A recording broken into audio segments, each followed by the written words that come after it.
ముంబై నటి కాదంబరి జత్వాని కేసు వ్యవహారం రోజుకో మలుపు తిరుగుతూ ఉంది.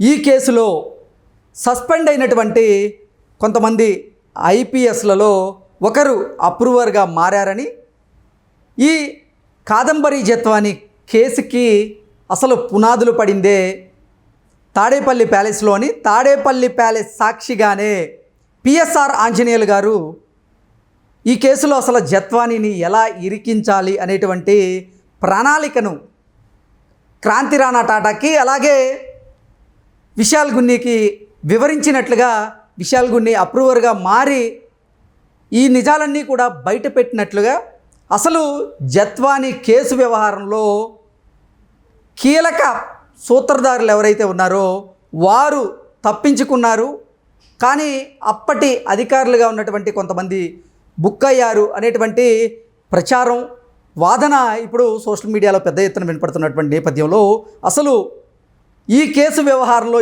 ఏం జరిగింది అనేది మనం విశ్లేషణ చేసుకునేటువంటి ప్రయత్నం అయితే చేద్దాం. ప్రస్తుతం మనతో పాటున్నారు ప్రముఖ రాజకీయ విశ్లేషకులు, ప్రముఖ సీనియర్ జర్నలిస్ట్ దుర్గా వడ్లమణి గారు. వారితో మాట్లాడదాం. దుర్గా నమస్తే. నమస్తే అండి. ముంబై నటి కాదంబరి జత్వాని కేసు వ్యవహారం రోజుకు కీలక మలుపులు అయితే తిరుగుతూ ఉంది.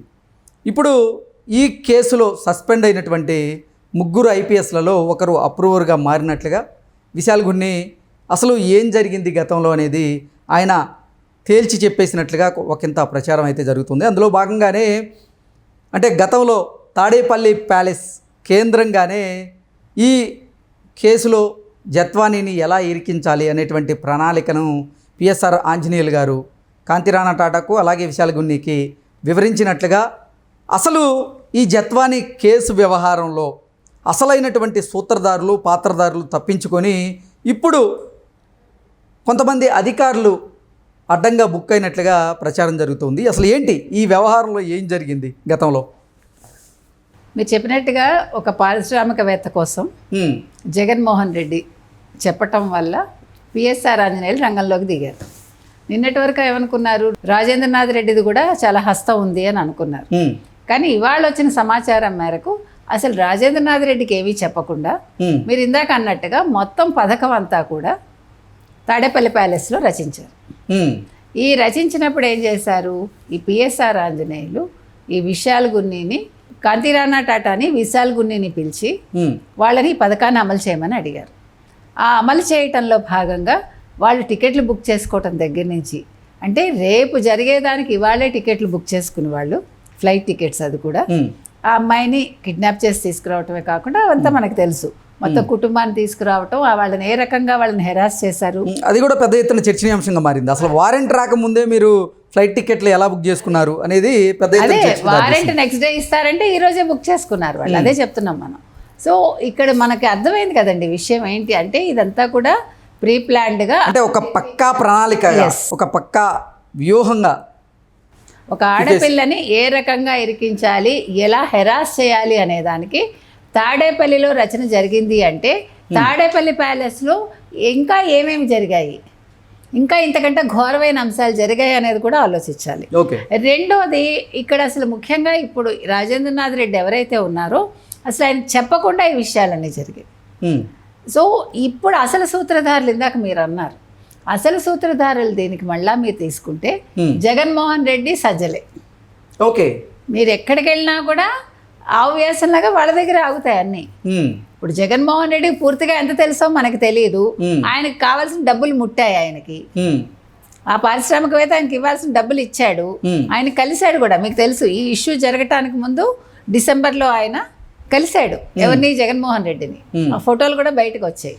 కాబట్టి ఆ డబ్బులు తీసేసుకున్నాడు. కాబట్టి అతన్ని కాపాడడం కోసం అతను యాక్చువల్గా ఒక పెద్ద ప్రాజెక్ట్ తీసుకున్నాడు. ఆ ప్రాజెక్ట్ గురించి పట్టించుకోలేదు, దాని మీద జగన్మోహన్ రెడ్డి కూడా దృష్టి పెట్టలేదు. మనందరికీ తెలుసు అది కడపలో ఆ ఫ్యాక్టరీ ఏంటనేది అందరికీ తెలుసు.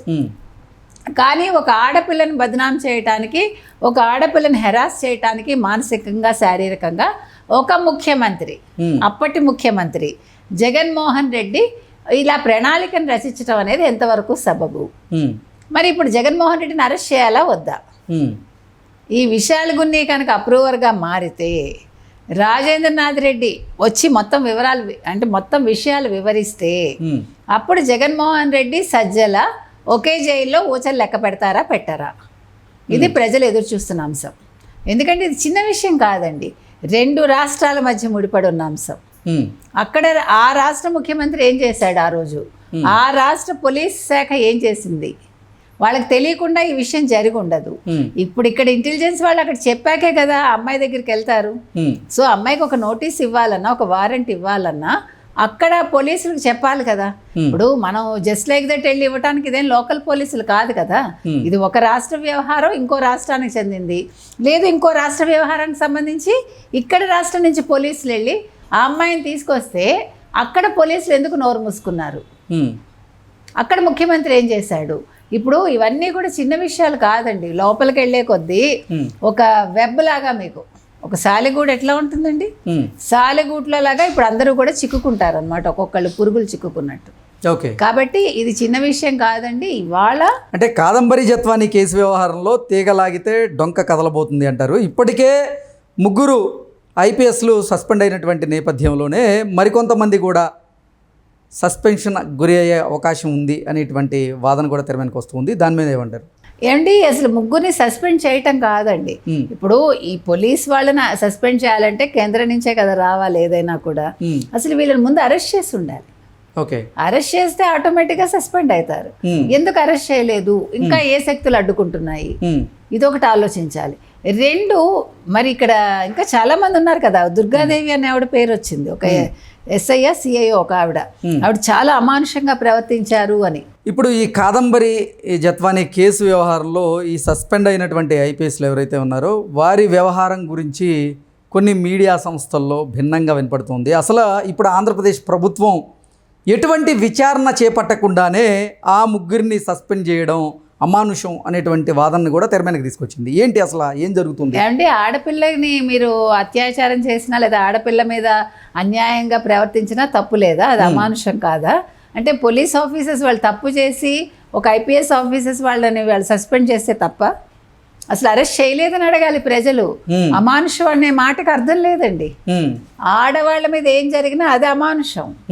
మగవాడు దాని కారకుడైనప్పుడు వాళ్ళని ఉరితీసినా తప్పులేదు. నిజంగా ప్రూవ్ అయితే వాళ్ళని నడి రోడ్డు మీద ఉరితీసినా తప్పులేదు. అది అమానుషం కానే కాదు, అది అనాగరికత కానే కాదు. ఓకే, ఈ కాదంబరి జత్వాని కేసు వ్యవహారంలో అసలు సిసలైనటువంటి సూత్రధారులు, పాత్రధారులు ఇంకా వేరే ఉన్నారు.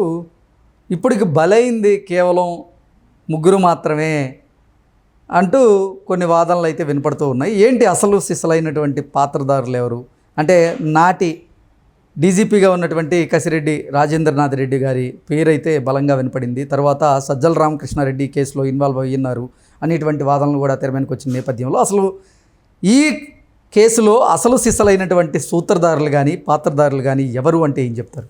ఇప్పుడు మీరు ఇందాక అన్నట్టుగా సజ్జల రామకృష్ణారెడ్డి ఆల్రెడీ ఆయనే సూత్రధారి. అదేవిధంగా జగన్మోహన్ రెడ్డికి చెప్పకుండా చేయడు. బికాస్ జగన్మోహన్ రెడ్డిని ఆ పారిశ్రామికవేత్త కలిశారు కాబట్టి.